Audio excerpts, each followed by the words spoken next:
Ẹ̀yin ará mi, bá mi ká lọ Àṣírí Ọjọ́ Ìbí Solution TV ló ń sọ̀rọ̀. Mo fẹ́ sọ̀rọ̀ nípa àwọn tí wọ́n máa ń sọ yìí pé olóyún tó bá ní ọmọ jókòó sí òun nínú, olóyún tí ọmọ jókòó sí nínú, tí ọmọ jókòó sí nínú, tí ọmọ jókòó àbí ọmọ dẹ̀bù, kí ọmọ dẹ̀bù àbí ọmọ jókòó sí nínú.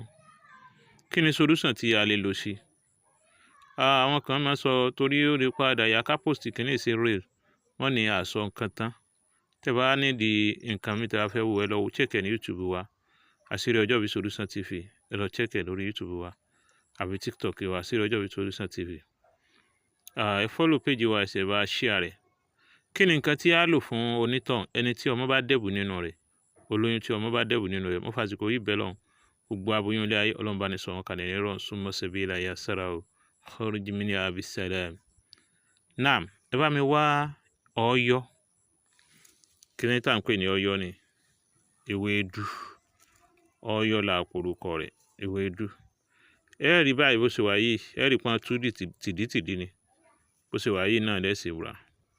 Èyí tó bá ti ní yẹ̀pẹ̀ nídìí báyìí tán tú tìdítìdí rẹ̀ báyìí, òun lẹ́ bá mi wá. Tẹ́ bá mi wá ọ̀yọ́ báyìí, tẹ́ bá ti wá, ẹ bá mi ṣe lórí iná. Tẹ́ bá ti ṣe tìgítìgí báyìí ni, ẹ wá bá mi wá black seed oníkóró, black seed oníkóró. Ẹ rí lọ́dọ̀ àwọn àfáà tí wọ́n ń ta omi sẹ́msẹ̀m, ẹ lè fẹ́ ra black seed oníkóró. Ẹ má ra powder rẹ̀, ẹ lè ra bí agolo kan, ọ̀kẹ́ ra àfù rẹ̀, black seed oníkóró. Ọmọ tó bá dẹ̀bù ni o nínú olóyún, àbọ̀ ọmọ tó jókòó nínú olóyún. Ẹ wá bá mi wá omi tó tó bóyá bí 5 litres àbí tó tó bóyá bí 3 litres. Nọ́mbà mi ò yí padà 07033449598. Dákun bá mi share rẹ̀ sí èèyàn ogún, á dáhùn fún yín. Bá mi share rẹ̀ sí èèyàn ogún, dákun. Ẹ wá bá mi sè é ṣe pọ̀ kó tó bóyá bí 5 to 10 minutes lórí iná. Wá ti ṣe dáadáa. Ẹ má gbàgbé pé mo ní ewédú tán bá tú báyìí ni o, àbí kẹ́lẹ́ fẹ́ ra ọ̀yọ́ bẹ́ẹ̀ pé ewédú kò sábúrú ń bẹ̀rẹ̀ sí pé lọ́yọ́ náà, ọ̀yọ́ náà lọ́yọ́ jẹ́.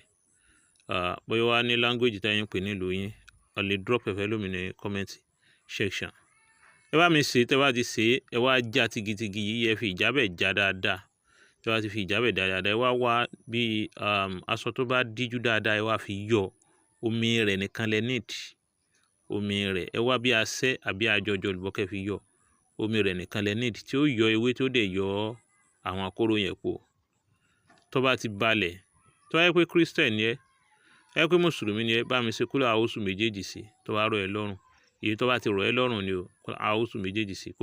Ní gbígbóná ní ọ̀nà ọmọ ṣe o, má dànù dójú ìtutù. Tó bá yẹ pé Christian ni ẹ, o lè ka Psalm 23 sí. Olúwa ni olùṣọ́ àgùntàn mi kì yóò ṣe aláìní. Pẹ̀lú ògo Ọlọ́run, máa bẹ̀rẹ̀ sí ní mú díẹ̀díẹ̀, anytime any day ni ọmọ mú. Inshallah Rahman, pẹ̀lú ògo Ọlọ́run, fúnra ọmọ náà yóò tàn dáadáa. Ṣùgbọ́n tó bá fẹ́ mú, try láti mú yó dáadáa, kó mú yó kẹ́rì, kó mú gan bí kọ́ọ̀pù kan àbí kọ́ọ̀pù méjì. Láfi ní kẹ́lómi tó bá tó bí 5 litres. Yóò dáhùn fún yóò. The more you share, the more you gain. Bá mi share rẹ̀ fáwọn ẹlòmíì.